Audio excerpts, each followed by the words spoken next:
ನಮಸ್ಕಾರ ಜಾಣರೇ, ನಮ್ಮ ಚಾನಲ್ ಸಬ್ಸ್ಕ್ರೈಬ್ ಮಾಡಿ ಸಪೋರ್ಟ್ ಮಾಡಿ. No drama no fake only reality ಅಂತ ಹೇಳ್ತಾ ಇವತ್ತಿನ ನ್ಯೂಸ್ ಏನಪ್ಪ ಅಂತ ಹೇಳಿದ್ರೆ, ನಮ್ಮ ನಗರದ ಅಂದರೆ ದಾವಣಗೆರೆಯ ನಗರ ದೇವತೆ ಶ್ರೀ ದುರ್ಗಾಂಬಿಕಾ ದೇವಸ್ಥಾನದಲ್ಲಿ ಬಂಗಾರ ಕಳ್ಳತನವಾಗಿದೆ ಅನ್ನೋದು ಕಾಡ್ಗಿಚ್ಚಿನಂತೆ ಹಬ್ಬಿದೆ ಅಂತಲೇ ಹೇಳ್ಬೋದಾಗಿದೆ.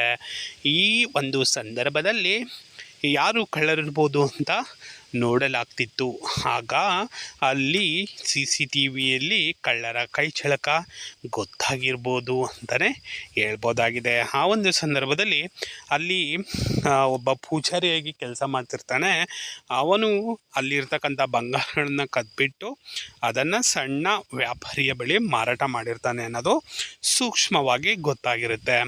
ಆ ಒಂದು ಸಂದರ್ಭದಲ್ಲಿ ಅವನನ್ನು ಕರೆಸಿಬಿಟ್ಟು SS ಮಲ್ಲಿಕಾರ್ಜುನ್ ಅವರು ಇಬ್ಬರಿಗೂ ಕೂಡ ವಾರ್ನಿಂಗನ್ನು ಕೊಡ್ತಾರೆ ಅಂತಲೇ ಹೇಳ್ಬೋದಾಗಿದೆ.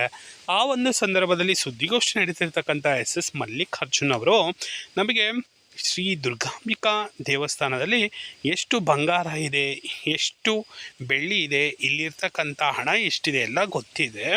ಅದರ ಒಂದು ದಾಖಲೆಗಳು ಕೂಡ ಇದ್ದಾವೆ. ಆದ ಕಾರಣ ಅದರ ಪ್ರಕಾರ ನಾವು ವಸೂಲಿ ಮಾಡ್ತೀವಿ.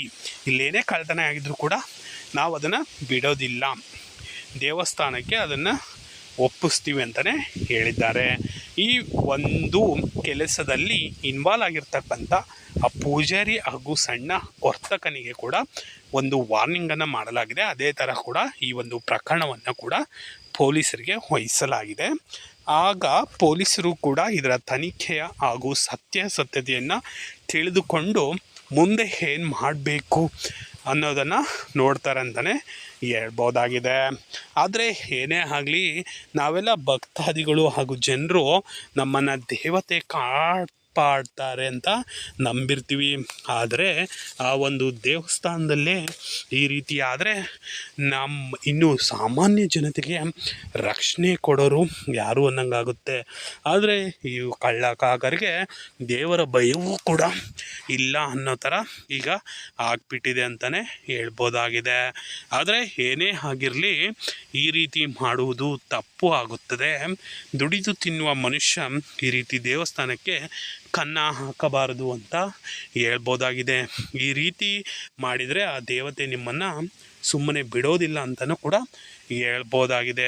ದುಡಿದು ತಿನ್ನಿ, ನೀವು ಯಾಕೆ ನಿಮ್ಮ ಕೈಕಾಲುಗಳನ್ನು ಬಳಸಿ ದುಡಿದು ತಿನ್ನಿ ಅಂತ ಹೇಳ್ಬೋದಾಗಿದೆ. ನಿಮಗೆ ಈ ಒಂದು ನ್ಯೂಸು ಚೆನ್ನಾಗಿ ಇಷ್ಟವಾಗಿತ್ತು ಅಂತ ಹೇಳಿದರೆ ನಮ್ಮ ಚಾನಲನ್ನು ಸಬ್ಸ್ಕ್ರೈಬ್ ಮಾಡ್ಕೊಳ್ಳಿ, ಸಪೋರ್ಟ್ ಮಾಡಿ. ಇದೇ ಥರ ಕೂಡ ನಮ್ಮ ಚಾನಲಲ್ಲಿ ಬರ್ತಕ್ಕಂಥ ವಿಡಿಯೋಗಳನ್ನು ನೀವು ಸಬ್ಸ್ಕ್ರೈಬ್ ಮಾಡ್ಕೊಳ್ಳಿ. Thank you.